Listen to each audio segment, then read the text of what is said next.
L'Église catholique fait mémoire de Sainte Jeanne d'Arc et de Saint Ferdinand III. Si la fête nationale de Jeanne d'Arc est fixée au 8 mai, jour anniversaire de la délivrance d'Orléans, l'Église l'a située au jour du bûcher de Rouen, le 30 mai 1431. C'est dans sa mort que Jeanne a consommé son imitation du Christ. Sur le bûcher de feu qui la fit frémir d'angoisse, elle a libéré le cri d'amour intime de son cœur, Jésus. Les grandes étapes de sa très courte vie donnée pour son Dieu et pour la pitié du royaume de France passent par Domremy, Vaucouleurs puis Chinon, Orléans, Paris, Compiègne, enfin Reims et Rouen, le tout en 2 années. Jeanne n'a que 13 ans quand elle entend les voix de Saint Michel et des saintes Catherine et Marguerite. Elle reçoit mission d'aller libérer la France, alors occupée aux 2/3 par le roi d'Angleterre. Ayant amené l'indécis Charles VII à Reims où il est sacré roi le 17 juillet 1429, elle est faite prisonnière devant Compiègne le 23 mai 1430 et livrée aux Anglais par les Bourguignons. Jugée par un tribunal d'église comme sorcière et hérétique, Jeanne est condamnée à être brûlée vive sur la place du Vieux Marché à Rouen, le 30 mai 1431. Elle avait 19 ans. Son épée fut un étendard avec les noms de Jésus Maria. Simplicité du cœur, justesse de ses paroles, énergie dans la décision, courage au combat, tout nous séduit en elle et surtout sa recherche obstinée de la paix et son respect des adversaires. Un héroïsme animé par la fermeté de sa foi au Christ et la fidélité sans faille à son Église. Fêtons-la en faisant nôtre ses paroles sobres et denses comme des perles ciselées dans le bon sens et par l'amour. Ainsi, êtes-vous en la grâce de Dieu. Si je n'y suis, Dieu m'y met et si j'y suis, Dieu m'y garde.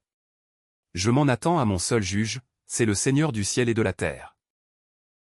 Notre Seigneur, premier servi. Plusieurs saintes ont illustré le prénom Jeanne, elles sont notamment fêtées le 17 août, le 30 août et le 12 décembre. En hébreu, Jeanne signifie « le Seigneur fait grâce ». Yohanan. Saint Ferdinand III. Roi de Castille et de Léon, cousin du roi Saint-Louis. Il libéra Cordoue et Séville occupées par les morts depuis 5 siècles et y planta la croix du Christ. Ferdinand III, 1198 à 1252, roi de Castille et de Léon, il reconquiert l'Espagne de Cordoue jusqu'à Séville, fonde l'université de Salamanque et construit la cathédrale de Burgos. Canonisé en 1671. Diocèse de Poitiers et quelques saints du Poitou et d'ailleurs. Voir aussi le site internet de la paroisse Saint-Ferdinand d'Eterne, Paris. À Séville en Espagne, l'an 1252, Saint Ferdinand III, roi de Castille et de Léon, prudent dans l'administration de son royaume, protecteur des arts et des sciences, attentif à diffuser la foi. Sainte Jeanne d'Arc et de Saint Ferdinand III. Priez pour nous. Évangile. Votre joie, personne ne vous l'enlèvera. Alléluia. Alléluia. Le Christ devait souffrir. Et ressusciter d'entre les morts. Pour entrer dans la gloire. Alléluia. Évangile de Jésus-Christ selon saint Jean. En ce temps-là, Jésus disait à ses disciples: Amen, Amen, je vous le dis. Vous allez pleurer et vous lamenter. Tandis que le monde se réjouira. Vous serez dans la peine. Mais votre peine se changera en joie. La femme qui enfante est dans la peine.